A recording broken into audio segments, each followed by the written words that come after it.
Usa ka tingog, usa ka katawhan.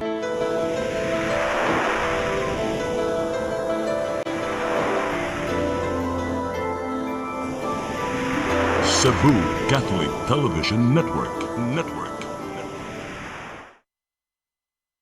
I am woman, hear me roar, in numbers too big to ignore, and I know too much to go back and pretend. Oh yes, I am wise, but it's wisdom born of pain. Yes, I paid the price, but look how much I gained. If I have to, I can do anything. I am strong. I am invincible. I am one. Good evening. Welcome to Joy of Women. This is your host, Joy Pisquera. I'm sorry, medyo pagaw ko. Pero not to worry, because nandiyan ko sa kong co-host tonight, Dr. Lucille Mercado. Lucille, may gabi, and I miss you. Good evening, Joy. And I miss you very much also. Thank you that you reminded me that I'm still here. Yeah, it's Thank you been a so while. much. Nga, parang nag-solo na yun ko nga nag-host Joy of Women. And it's so nice that you're back. And then I'm also glad nga Lucille really patched up with me, with our guest for tonight. So it's a very special guest. Atong guest is the Assistant Professor of Cognitive Architecture of the University of the Philippines, Cebu. He's teaching filmmaking, cultural theory, digital storytelling. Mo nang dakan kitang mapangutanay ni atong guest tonight. And multimedia design, and he's the incoming coordinator of the communication program of the University of the Philippines. He had his PhD at the University of Edinburgh in Scotland, Masters of Science by Research at the University of Edinburgh, and he had his BA on Philosophy and Letters at St. Veda College, and then he is a former Benedictine monk at in Mindiola, Manila. So ito yung mga natong guest tonight, Dr. Gregg Lloren. May gabi, Dr. Lloren. Ayong gabi sa tanan. Tama ba si Bode? Yeah. Yeah, great church students and co-teachers. Hello, students and teachers. Sorry kung di ko nagklase ha, andito ko. Community outreach. Ito. So Greg, ano bang pagbasa na ko sa iyang gisulat din ni ba nga Benedictine monk. So, bakit pumasok ka as monk? Oh, okay. Bunso kasi ako sa family, Okay. the youngest in the family. pampered one. Yeah, and there's 9 of us. May doctors, may engineers, may accountant, and then, family as, anong gagawin natin sa bunso natin? And they joke about it, yung pinakagwapo at pinakamatalino, kailangan ialay sa Diyos. So there you are. Yes, I go to school with a cross. We have this rosary every 6 o'clock in the evening. I was made to serve in every Sunday in church. So I was already molded until, of course, it was 1986 when entered the Benedictine. Actually, gusto ko talaga maging Dominican, pero hindi ako natanggap. I wasn't intelligent enough, I guess. So I was accepted in the Benedictine order in Mindiola, Manila, who now runs San Beda University. So I had my philosophy and letters there. So I was there for about maybe 5 years then. Did you find it hard, difficult to be all of a sudden in a very closely religious atmosphere? Hindi naman, kasi nga I was molded to be a yes boy because your bunso, every time I was told do this, do that, clean this, clean that. At siyam yung mga kakapatid ko, hindi lang isa susundin ko, siyam sila lahat. So I was like, okay, I was trained for this, So Sanay ka na. sanay na, okay na. How was your experience as a monk? It was, I think it's magical. Many of my experience in life has been segmented into things that they don't really really the same. Like me being an advertising practitioner, me as pumasok pa ako ng United States Coast Guard because I was a US immigrant. I went to my studies in the UK, in Scotland for 6 years. And being an academic of the premier university of the country. So parang, these are very... Halo-halo na hindi naman halo. Oo, hindi mahalo. At and these engagements are very intense. So, yung intensity ng buhay ko doon sa Benedictine prepared me for all of this. Oh, that's good. Yes, it really prepared me. At as I was telling Ma'am kanina, Tita, I think that was the foundation of how my training in the Benedictine community. It was my foundation to have a brighter and more positive And broader. outlook. And if I am to sum up the lessons in that experience, in that training, in that transformation, young transformation, I could still remember the teaching of the my late superior, Father Andres Formiliesa, is to see God in everything and everything in God. So every time I would see something very bitter, very parang unsolvable, mga pagsubok sa buhay, I always see them in that light. That I am not daunted, that this is another way to learn about life, and that's where I get my meaning. Yeah, looking at things in a positive way. Yes, in a positive way, and there must be something out of this, I have learned that through life, you are prepared for something what is in store for you. Yes, So yes. everything is geared towards what It's is a Yes. like preparation. It's always a preparation for the next day, the next day, the next day. Yeah. And then I learned that it is not about finding the solution. There's nothing absolute or definite, because even that solution will not be applicable for the after this. Okay, there will be another problems on top of it, Right. So it is not about finding the solution, but the journey of getting there that really folds and unfolds and makes you Which makes more, life very interesting. which really makes life interesting. Kasi pag sinabi mo, gusto ko yumaman, pag yumaman ka na, ano na? Yeah. Diba? There's So ayun, hindi ako another- yumaman. Yeah. Oh, I kept on looking for the money, and that's the joy You'll of be frustrated if yes. you look for something that you expect na hindi pala ganun ang mga Yes. And sometimes sasabihin mo, eto na ako at ganito akong klaseng tao, okay? Then something will come to your life and you would say, hindi applicable, hindi na ako mag-fit. So gagawa ka na naman ngayon ng another way to look for it. And that, I think, adjust it. looking for answers, keep on questioning every day without having absolute answer is the joy of life. Yeah. Yes, because you keep on developing hanggang saan? None. Yeah. So every day you'll have new surprises. Yes, every day is always a surprise, Yeah. Yeah. And then ba, Greg, like, ano ka ba? Like, I was like thinking, should I say in Tagalog or Bisaya or English now? Na lumabas ka ba, or did you go out of being a monk? Right? Yes, that is a very good question, because always in my life there is always a pivot. Bigla na lang at a certain point ayoko na nito. It's not really about ayoko na nito eh.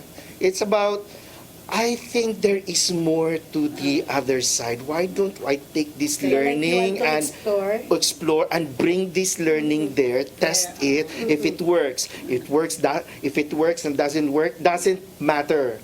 Okay, but at least I know that it doesn't. Then pivot na naman ako sa kabila, so forth and so on. So yes, I did. That's Lumabas ako, and if I look back, some people or my colleagues in the religious life would say, nagkaroon ka ng crisis. Para sa akin, when I look back, it wasn't a crisis. It was a push for me to be better. to say that It there's was more an to this. eye-opener. An eye-opener it is. I could still remember pauwi ako, yakap-yakap ko yung gamit ko sa likod ng tricycle, no? And my family doesn't know that I'm on my way home. Okay? They didn't know that I was on my way home. When I got sa bahay, they said, "Oh, hanggang kailan ang bakasyon mo?" Sabi ko, "Hindi to bakasyon, umuwi ako. I'm no longer a monk." There was like maybe 5 minutes, so I don't know how long the silence was, because Oh my they were God. really They were just shocked. They were shocked. In fact, I didn't know how my mother was disappointed when I told him after a year or so. I said, "Ma, tignan mo, pumayat ako." Sabi niya, "Yan, kasi lumabas-labas ka. Nung nandun ka, ang taba-taba mo." That's the only time that I realized, oh my God, I didn't know that she was really, really disappointed and felt bad about it. So I will tell you this. How did I know? I teach filmmaking, so I always look at myself like an actor of my own movie. So every night at around 10 o'clock, at around mga 7 or 8 yata, tapos na lahat ng activities sa monastery. And if you look at San Beda University's monastery, there's a monastery there called Our Lady of Montserrat, Abbey of Our Lady of Montserrat. May mga towers. Walang laman yun, pero may hagdanan yung papunta doon. Tapos may bintana. Doon sa may bintana, pupunta ka sa, pwede kang dumaan para doon sa bubong. Paggabi na, tulog na yung lahat, o nag-aaral, tahimik na lahat, lalabas ako doon, pupunta ako sa bubong, tapos makikita ko yung Manila, Mindiola, Malacanang, Holy Spirit, CEU, and of course that bridge where there's always rally. Angela. Oo, so although we are protected inside in a contemplative atmosphere, makikita mo, we are in the middle of the city, and there is just so much activity going around na naging curious ako, what's on the other side? Ano yung mga ilaw-ilaw na mga kapat-kapat? Yung mga taong dumadaan na yan, saan sila papunta? Okay? Bakit yung iba sa kanila, malungkot, yung iba nagtatawanan, yung iba na naging curious ako. I wanted to be there. Gusto kong pumunta doon. Hindi, not to study. In the bubble anymore. Yes, to live outside of that bubble, this protected life. It's so easy to be contemplative if you're not attached to their sufferings. So ang sa inyo yung being a monk, hindi kayo pwedeng lumabas. Hindi. Total. Pwede, not as strict as the other monasteries, kasi we are allowed to also go out. But I was in the point of my training, I was a novice. At sa novice, hindi ka pwede hindi ka pwede magbasa ng newspaper, hindi ka pwede makikinig ng radyo, walang TV for 1 year. So, tapos hindi rin kami nag-aaral sa college ng aming course for 1 year, kasi ang puro pinag-aaralan ng mga religious stuffs, Rule of Saint Benedict, scriptures, Benedictine spirituality, all of that. So we were immersed in that. So at that point, kami yung pinaka-monk sa mga monks, kasi sila lumalabas sila, magmimisa sa labas, may mga conferences, kasi education yung kanilang apostolate, so they have to be connected outside. So kami yung talagang nag-i-stay dun sa loob. So the fullness of that religious life, kami yung na-experience namin. So to the point na ako mismo napa-question ako, what is this all about? Okay? If I'm not connected outside. And siguro hindi naman mali yung training na yon.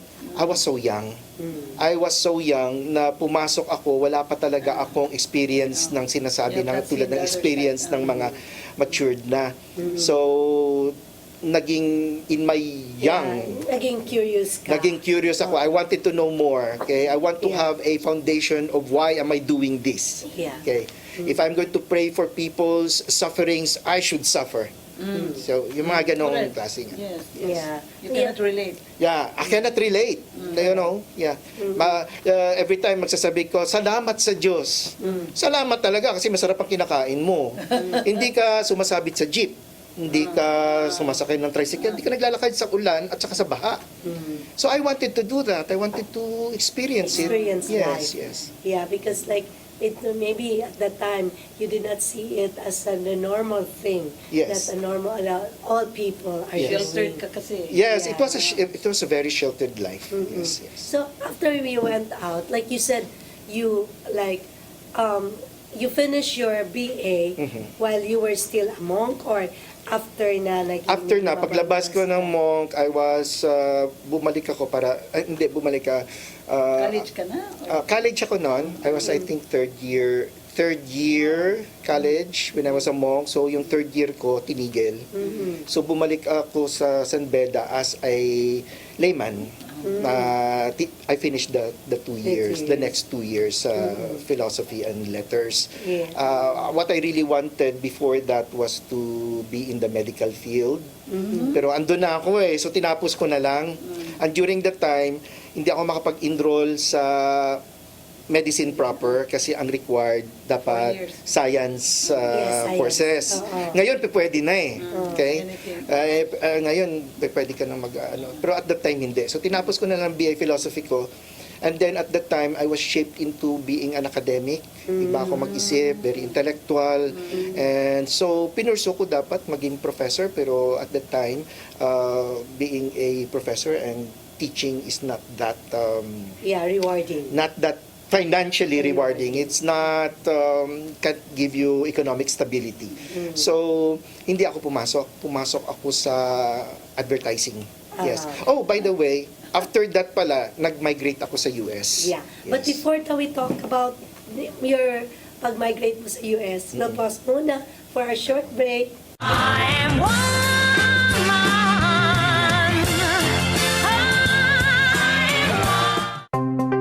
Discover the beauty of the Philippines.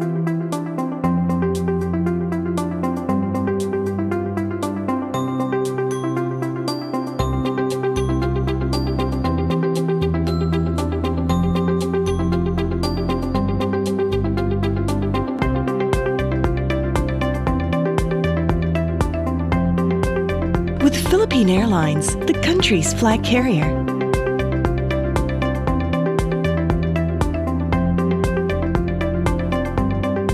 The airline that lets you feel the warmth of the nation.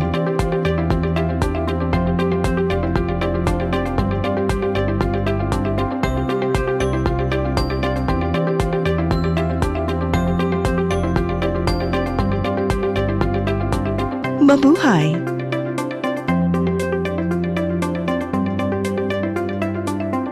I am woman.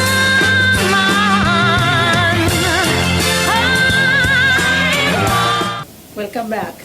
And let's continue with our journey with our special guest tonight. We'll talk about his journey to another part of the world.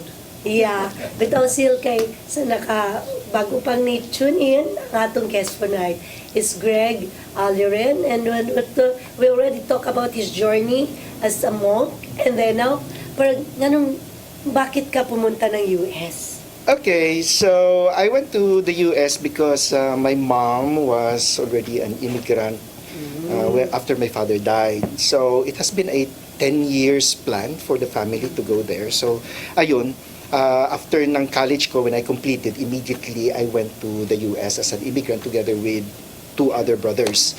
Kapasok pa yung age nila. Nakapasok pa. Nakatatlo pa yata. 4 kami na nakapasok pa ang age, no? Tapos, from there, medyo eto na yung sinasabi natin na you ask for this. Okay, so the seriousness is that hindi na ako estudyante, so kailangan ko ng kumita ng sarili kong pera. Yeah. Tapos, eto na yung you have to manage your credit card, Right. pay your own rent. Yeah. Especially you're in the US, you have Yes, to be financially independent. Oh, financially independent. Ito na yung nagkakaroon ng complications ng buhay mo. And I think I asked for it. I asked for it, no? Yung hinahanap mo. Ito yung hinahanap mo. Hindi ko nakita nung lumabas ako and I was still in the Philippines kasi bunso nga, kahit lumabas na ako, I was still being protected. Yeah, O magkano baon mo? okay, Yeah. mga ganyan. So I don't pay rent, ano that, yeah. Everything was provided. Everything was provided until sa, ito na yon. So, hindi ko nahalata because I just went on with life and I tried to enjoy it. And it was an eye-opening for me. Number one, kapag naghihirap ka sa buhay or you have difficulties in life, naalala mo yung comfort mo noong past, parang gusto mong balikan. So nagkaroon ako namimiss ko yung buhay ko sa monasteryo that is quite protected and well provided. So while I go through that, na-miss ko, sabi ko, balik na lang kaya ako, baka doon naman talaga. Baka itong pamamasyal-masyal mo ay tama na yan, bumalik ka na lang, baka you serve the Lord better and ganon. So bumalik ako. After mga 3 years, bumalik ako, umuwi ako. And my family was saying, bakit di ka na lang dito mag-monk, no? Oh, by the way, it was difficult for me pala at that time kasi number one, marami ako natutunan sa aking pagiging monk na hindi fit sa pagkilala ko and even by my Catholic education after my monastic journey, hindi fit sa buhay sa Amerika na na-discover ko. Okay? So, very liberal at may mga morals na accepted and normalized na para sa atin, no, that is unacceptable, so naging conflicted ako. That's one. Second, hirap akong makahanap ng career for me kasi doon sa Amerika kung ano yung trabaho na in-applyan mo, kailangan may tinapos ka na related. Yeah. Philosophy and letters ako, ano bang magagawa ng isang philosophy and letters kung kumuha ka ng gano'n, ano? So, hirap ako at the same time. So, I get yung mga jobs that are not really towards a bigger career. Either I'm overqualified or underqualified. So, hirap. And during the time, I was so young. So, parang iniisip ko, alam mo, itong difficulties ito, this is telling you, go back. Okay? So, ayun, bumalik ako. Sabi ng mga parents ko, ng mga kapatid ko, dito ka na lang, dito mo na lang Sabi ko, hindi Hindi. I am a Filipino. I should serve the Philippines. I was born there, blah, blah, blah, yung ganun. At that time, I was really being idealistic pa. So, bumalik ako. I went back. Tinanggap naman ako ng monasteryo for 1 more year. Yes. Binalik nila ako. Pero at that time, doon ko nararamdaman na hindi na talaga ako. Itong pamamasyal na to, may mga dumidikit sa'yo na hindi mo na, that you grow up so much, pagbalik mo, you don't fit na. So, medyo tumaba na yung utak mo masyado. Nasobrahan naman. So, sabi ko, oh my God. So, lumabas uli ako. This was 1996. So, it was very symbolic because at the time, there was so much celebration about freedom. It was in the independence. I think it's the celebration for the 100. The 100th centennial celebration of our independence. And there was so much celebration about freedom, about mga parada. I was like, there must be something here to learn that freedom is not just this. It's freedom of being human, to find out who you are by whatever means there is according to what is presented out of your freedom. Yes. The right to know, that right and natural. The real meaning of freedom. Yes, the real meaning of freedom. Okay? So very symbolic siya para sa akin. So at that time, so marami din ako mga trabaho nangyari. But ang pinakamatagal ko na discover is that I went into a copywriting. I became a copywriter in a advertising agency in Makati. And doon ako tumagal kasi nagustuhan ko talaga siya, na-enjoy ko siya because I have so much ideas, creative ideas to put in and to practice. Then after that, matagal din. It shaped me a lot of experience, bitter and sweet and all that. Okay? That was the time na kinu-question na ako ng family ko din na why do you work in that kind na parang pag wala ka ng kliyente, wala ka ng trabaho. Yeah. Ganon kasi sa advertising, Yes. di ba? So, why don't you find somebody na long more lasting, stable. na more stable, that you know, wala ako sa ganong idea, hindi ko pa naintindihan. Okay? And then of course, You're still enjoying life then. yeah, enjoying life. And at that time, I was serving Islacom. Was my account.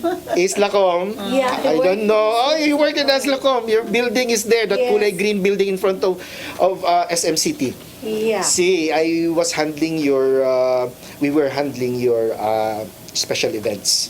Yeah, so I would come here and do those stuffs, yung mga launching ninyo doon. Yeah. And I fell in love with Cebu. Sabi ko, punta ako dito, kahit janitor ang trabaho ko, gusto ko dito. And then I left the advertising, I got burnt out. I think at that time, I was the youngest creative director in the industry, one of, which was really quite rare. And then, You went to Edinburgh. no, hindi pa. So, soul searching na naman ito. Soul searching na naman to, iba na naman. Yeah. Until I experience, bitterness in life, love life, failed relationship. Yung talagang nainis ako sa Luzon, nainis ako sa Manila, nainis ako sa career ko in advertising. I got burnt out. Sabi ko, punta kaya ako na Cebu. So that was 2010. So I got here. I taught there in the Film Academy. As Bigfoot? As a Bigfoot. I taught there. Tapos, I was teaching Korean students learn English. Okay lang sa akin kasi sabi ko, I'm really here now in Cebu, no? And then I got discovered by UP as a lecturer because they were looking for an advertising practitioner to teach advertising. And then they discovered that my BA is very academic, philosophy and letters. Sabi ko, bakit hindi ka magturo ng literature, English? I mean, this is your place. Huh? Suddenly, here is a space that was actually Waiting for you. asking me and inviting me. No, stay here. Yeah. You know, Like, tagal-tagal ng journey mo, hindi mo alam na why you're taking philosophy and arts. It's Yes. just, but then eventually, it's what really... Preparation lang pala. yes, it's a whole preparation. Tapos nung nagtuturo, tapos yung sweldo ko hindi ganun kalaki sa sweldo ko sa Manila, pero nakakaipon ako. I was able to support myself nang hindi ako nag-worry kasi ako kukunin yung pagkain ko the next day ng paycheck to paycheck. Yeah. Why is that? Because your mind is into it. Yes.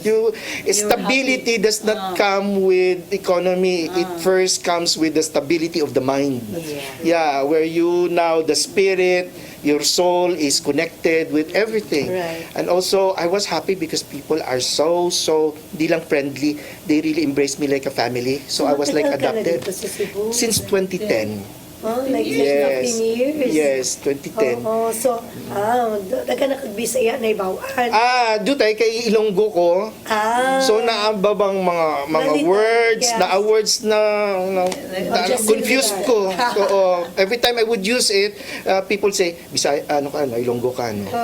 Okay. The so, problem is, when they hear him talk, you don't talk to him in Bisaya anymore. Taglish na rin. So it yes. never gets developed. That actually became somewhat like an issue in UP because, my students, yung set ba, yung aming evaluation, minsan may mga nagsasabi, he's in Cebu and he's not speaking in Cebuano. Like, wow, okay. And every time that we have a conference or a meeting with other faculty, kapag nakita nila na nandiyan ako, they would switch to Tagalog or English, which is really uncomfortable for me because now everybody was switching because of my presence.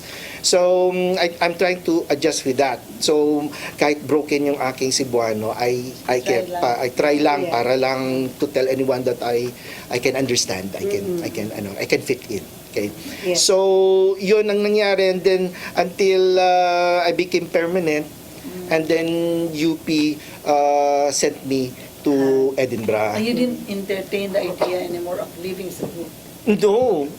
Enjoy ka na. Yes, I was adopted. Yun nga sabi ko, hindi This is your ako... niche. Yes, not only the niche, I like the people. They're very warm. Or iba? Yeah, Alam ko very pareho warm. tayo Pilipino. So, I don't know why. I don't know why there is that warmth and acceptance. Yung talagang bigla ka nalang i-absorb into their daily life.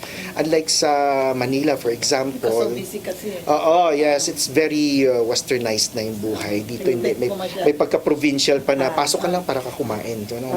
You don't even know the people. Yung mga parang may ganung level. I understand. No? Yes. So they sent me to Edinburgh, study in yes, to Edinburgh. study. And at that time halos I was uncomfortable din kasi halos 35 years na akong wala sa pagiging estudyante. Now I'm back to being a student. And at that time, yes, very difficult. And at the time, when I got there, I was the oldest in our dorm. I was already 40. Okay. And they are like, they earn their master's and PhD at 23, 25, 27. What is this, you know? And they don't know that I was already 40. So kung mag-gumimik sila, Greg, you come over. Yeah, you come with us. Like, do you know how old I am to dance with you in the club? Or get drunk? And do what young people do? Yeah. Okay, so they were surprised when they came to know that I was already 40. So yeah, anyway. But they don't, you don't look the... That's the Yes, only yes. good thing. That's the only good thing, yes. And that's how it is. And luckily, my program was Master of Science by Research. So, madali akong makapasok sa PhD. So, sinabihan na ako bago ako magpasok, do you want to continue to PhD? So, we could arrange for it for you to be affected. So, tawag ako ngayon sa UP, I was affected to PhD. I need more money. Another 4 years. They granted me naman kasi minsan lang namang chance yung ganun. So, yeah. As a scholar, you can I was a scholar at UP. They have a program for faculty development. That's good. Yeah. So, what is really the What's the program? scope? Yeah, what's Yeah. the scope? Like, it's for me, it's a new thing. Like, PhD by research. What is that? research into what? Okay, by research, ibig sabihin kasi dito sa atin, ang educational system natin is copied sa American. Yeah. Okay, so meron kang prospectus. Sundin mo tong lahat ng mga subjects na to, check, nakuha ko na, pumasa na ako, ganito, grades, ayun, ganun. Doon wala. Okay, so as a master's, may 2 o 3 ka lang. Tapos, kung depende sa kung paano mo dinesign ang iyong research, ano gusto mong malaman, okay, mamili ka ng subjects na kukunin mo. Hindi lang dyan sa college na yan, gusto mo mag-cross ka sa ibang college. Gusto mong this is related to physics. Sige, mag-enroll ka sa physics department. Hanap ka doon ng course. Tapos audit lang yung course. Hindi ka audit means, upo ka lang doon, makinig ka, pwede kang makipag-participate sa discussion. Pero pag nag-exam, you don't have to take the exam, walang grades. Walang grades. Basta lang makita ng iyong supervisor na ginamit mo yung natutunan mo doon sa iyong study. So, that's what it meant by research. Yeah. So, But before tamo pa dayon ana Greg parang kinanglan jud tag in-depth discussion na. Okay. Mo po sa tagpipila ka pahinom do. Stick with us. I am woman.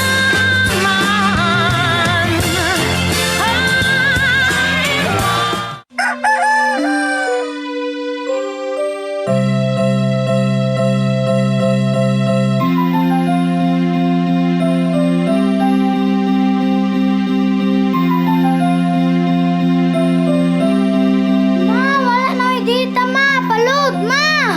Sorry ma'am, na-late ko. Nangita pa mong ko para internet sa kong anak ma'am. Ay, wala na yung problema. Pag sinisibo. Sinisibo, sinisibo. For your internet connection. And for the signal of your cable TV. So fast and straight that transmission to your home. Sinisibo. Sinisibo, sinisibo. Offers you to have fiber optics.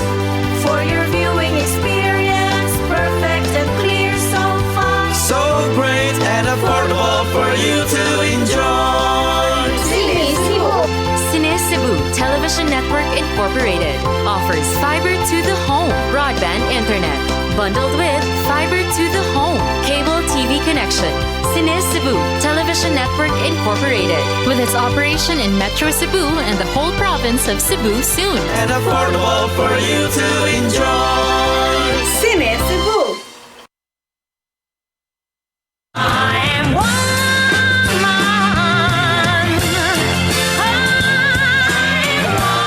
Welcome back.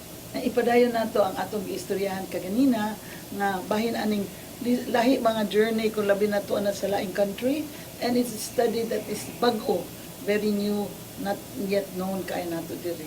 Bitaw Sil, kay atong guest tonight na si Gregg, talk about yung journey nga, sa mga normal na nato no na mag-ato ang life nga nga anong kaniman akong kurso gikuha nga man nga lahi ta akong gusto, but eventually it is just a preparation which Gregg even realized nga nag-iyang gikurso nga philosophy and letters, it's also a preparation for him as a professor of the University of the Philippines Cebu, and then yes ang nga naabot sad gid siya dito sa Edinburgh to take up master's and then eventually PhD by research. Yes. So nindot sa nag-eskwelaha.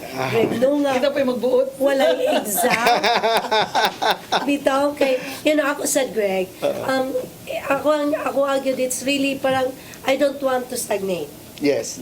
And every 5 years of my life, mangita gyud ko akong exam. To really force my brain to study, learn, even memorize, para ma-activate na ko akong brain cells. And then, pag-uman, hindi matug, and then, learn new things, and then, mo exam.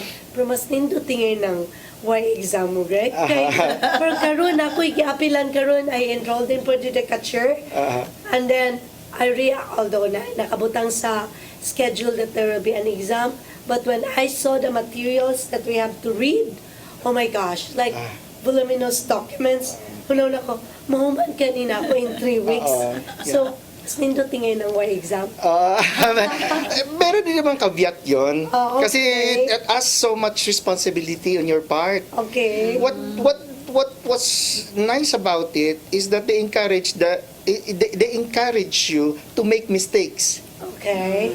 To do trial and error, heuristic learning. So, subukan mo, pag di magawa, iba naman. Because that was research is all about, to discover and explore. Try natin to, baka hindi mag-work. Pero kapag may exam, hindi, sinabi na sa iyo, yun ang gagawin mo eh. Ito, pathways okay? So, Naka-pattern na. yeah, so naka-pattern na. So wala ka naman, I don't know, how do you really discover new like things? sa inyo, you were taught nga unsay mga methodologies in conducting research. Yes. Kay bao ka, Greg.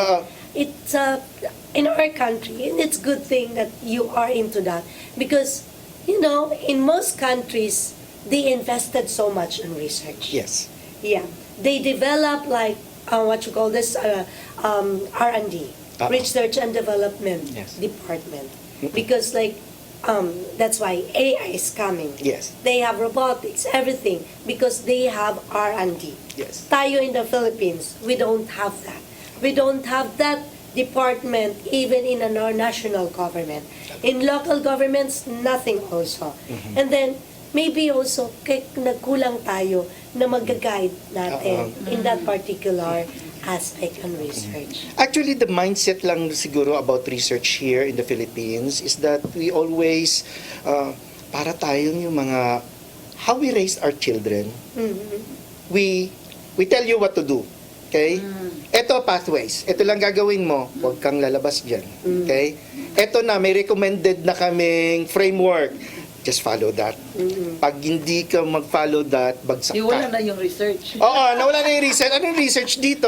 Yeah. Kasi hindi naman ako nagkamali. Walang analytical thinking. Walang analytical thinking. Follow mo lang yan. Parang math ba? Okay.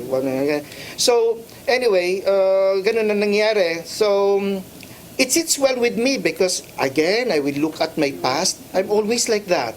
I try to explore. Hindi ako sigurado kung anong mangyayari. Gawin na lang natin to. Okay? That's right. Tingnan natin kung anong mangyari, di ba? So, naging ko yon, naging parang Pattern mo na. pattern ko na yan. Sanay ka na. Oo, sanay na ako. So, I sit well in that kind of program by research. So, What specific study that you make it as your as research material mo? it really is very good question, ma'am, kasi when nasa communication department ako ng UP Cebu, so kailangan ng tukunan mo kung ano yung tinuturo, okay, Correct. to enhance and expand from that. So I was thinking filmmaking, okay, and also the study of semiotics. Semiotics is how you study signs and meaning, yun na, mga ganyan. Tapos, nung dumating ako doon, handa na ako, itong gagawin ko, filmmaking, about how Bumalik ka images. sa Philippines. And doon po, sa Edinburgh. Actually, ang Edinburgh choice, Yung thinking mo, pero pagdating mo doon, nag-iba. nag-iba. Kasi ganito siya. Unlike dito sa program dito, sasabihin sa iyo, Masters in Communication, very exact. Okay? Pagbalik mo sa eskwelahan, tuturuan mo, you teach communication. Doon hindi, very broad. Anong title niya? Master of Science by Research in Interdisciplinary Creative Practices. What is this? Interdisciplinary You know, what monster is this? And what magic is this? You know, it's a Harry Potter world. So I was like, gusto ko to kasi of the word interdisciplinary. I've always been interdisciplinary. Sabi ko nga, gusto ko sana maging doktor, pero napunta ako ng philosophy. Yes. So, napapaghalo-halo ko yung mga bagay na yan. Tapos napunta ako sa advertising where you try psychology, you know, consumer behavior, and how to manipulate that through your advertising materials. Okay? So, parang, mas gusto ko to. Okay? So, pero yung second supervisor ko, kasi dalawa supervisors ko. Supervisor is the Your professor. advisor. Yes, Advisor. So, sabi niyang isa, he is a media philosopher and he was an architect, Australian. Tapos sabi niya, okay, ano yung research mo? Sabi ko, about film, about ganito. Sabi niya, luma na yan. Luma na yan, marami na gumawa niyan. Yung about film, about screen, mga naman. Ito, pag-aralan mo to, kumuha siya, tapos nilagay niya sa harap ko. Sabi ko, sir, ano yan? Bilog na may dalawang mata, tapos may tatlong paa. Sabi ko, sir, what's that? Sabi niya, that's a 360 camera. Bago pa ang 360 camera, what does it do? Sabi niya yung mga VR na ganyan, tapos pag magkuha ka, 360. Hindi yung ito lang. But rather, makukunan ng buo. Pinag-aralan ko. Tapos, isa sa mga, nung nag-finals na ako, yung project, sabi na, ang required sa amin, gagawa ka ng exhibit. Let people experience your work.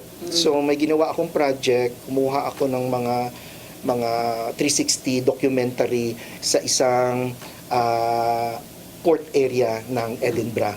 So I was thinking that port areas are like spaces of memory, like hospitals. Pag pupunta ka doon sa hospital, naiiyak ka.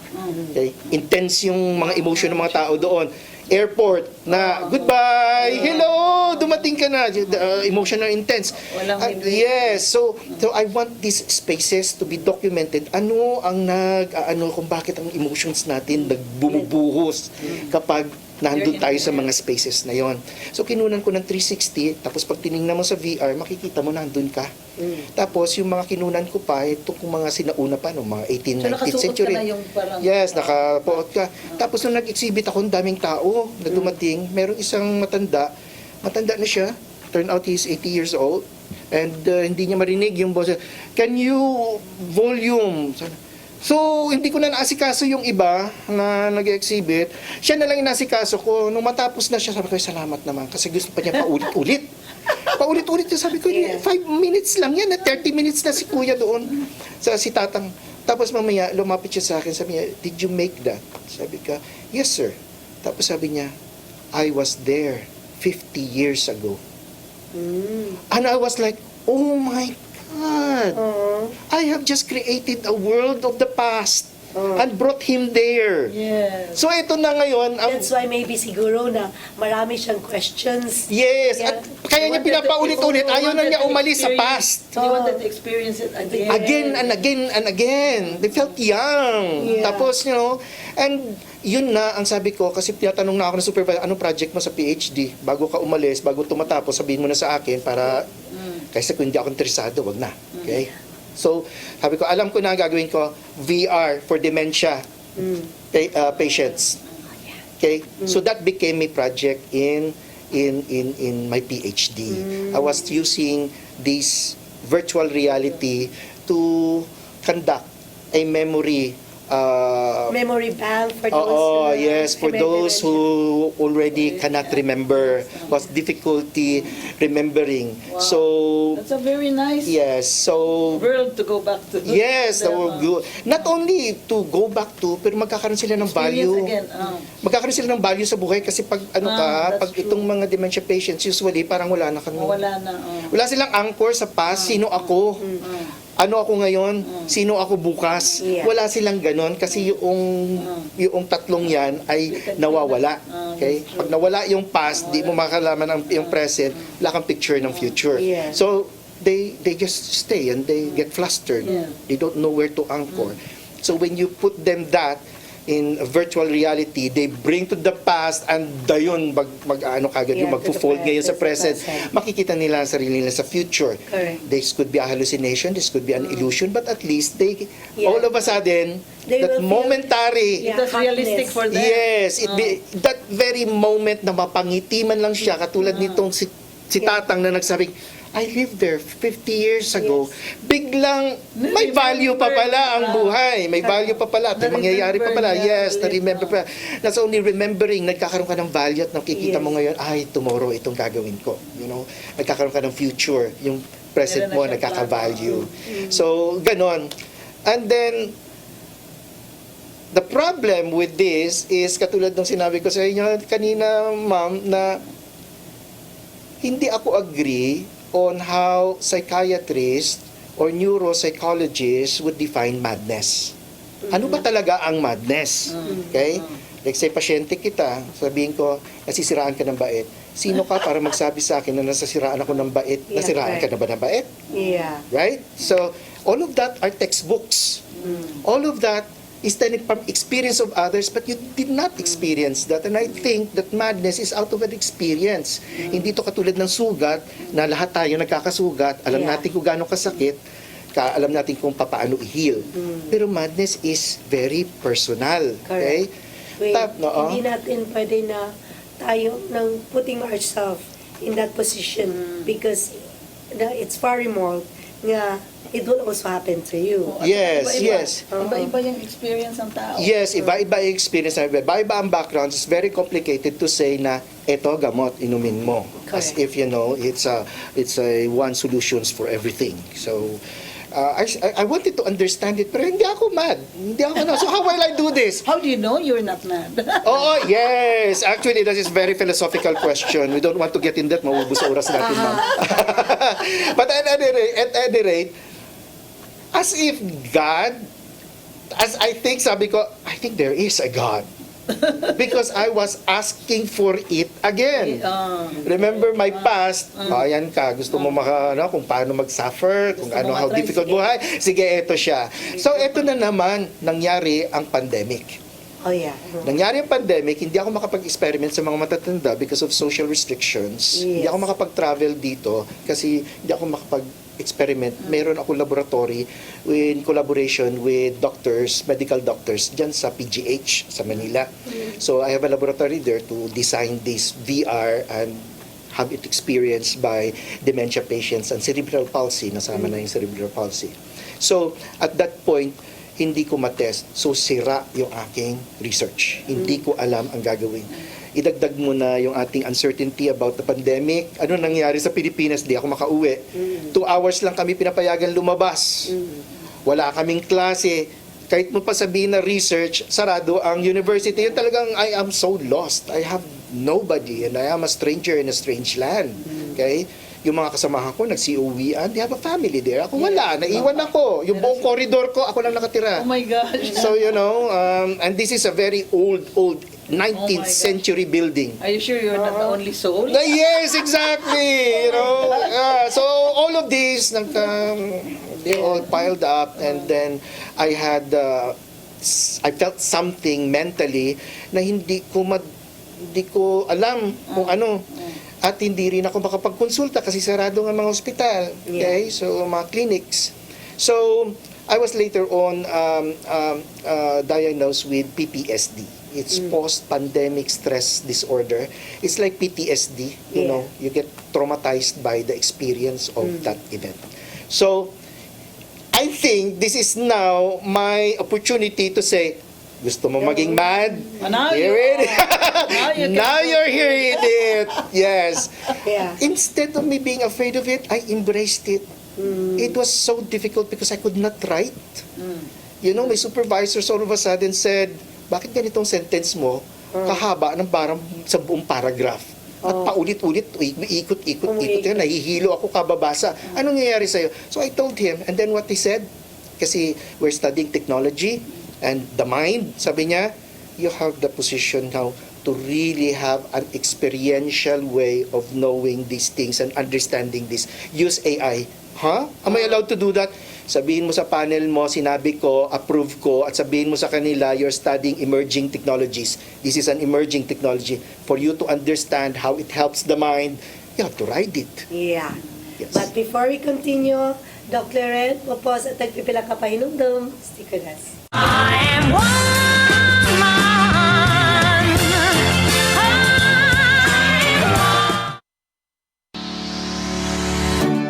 Looking for the best internet deals in Negros Oriental? Field Products Negros is here to bring you fast, reliable, and affordable internet with plans made just for you. For as low as 899 pesos per month, enjoy speeds of 50 Mbps, perfect for streaming, working, or studying from home. Need more speed? No problem. Get 100 Mbps for just 1,199 pesos. 150 Mbps for only 1,499 pesos, or our fastest plan, 400 Mbps for just 2,399 pesos per month. Plus, you can add over 100 cable TV channels to your internet plan for just an additional 100 pesos per month. That's entertainment and lightning fast internet all in one. Enjoy no installation fees and start today with a 1,000 peso customer deposit. Call us now or visit our website to sign up with the Field Products Negros. You get internet that's affordable, reliable, and local. Field Products Negros, bringing you closer, faster. Call us at 0917-631-5240 or visit our website www.fieldproductsnegros.net or our Facebook page, Field Products Dumaguete. Subscribe now. I am woman.